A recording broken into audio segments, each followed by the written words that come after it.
Кожная выява старога Брэста падобна гістарычнаму дакументу. Усе вулачкі на маляўнічым плане горада вывераны з выключнай дакладнасцю па дакументах з маскоўскіх ваенных архіваў. На палотнах Настасі Фяцісавай адраджаюцца нават тыя знакавыя месцы горада, якія, здавалось бы, уже давно бесследно зниклі.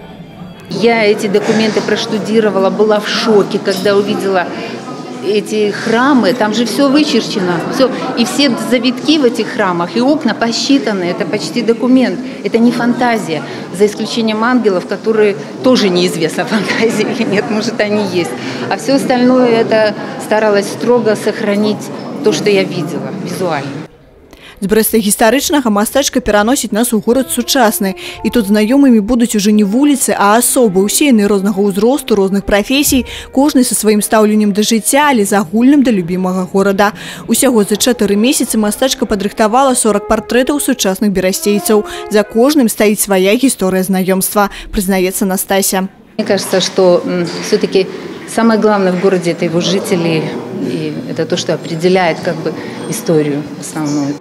Это все вот мои друзья, какие-то, ну, просто интересные мои коллеги, интересные люди, которых вот я встречала в течение этих 4 месяцев, может быть, случайно, может быть, специально кому-то ходила. Так что я не выбирала.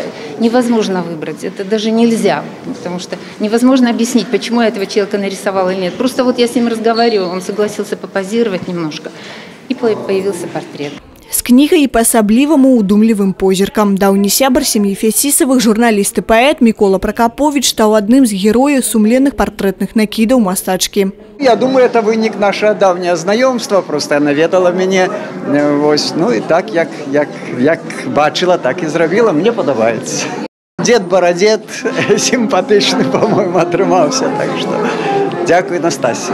Пабачыць Брэст такім, якім ён яшчэ ні разу не паўставаў перад гараджанамі, можна да 19 снежня. Крысціна Партасавіцкая, Александр Сівецкі, тэлерадыёкампанія Брэст.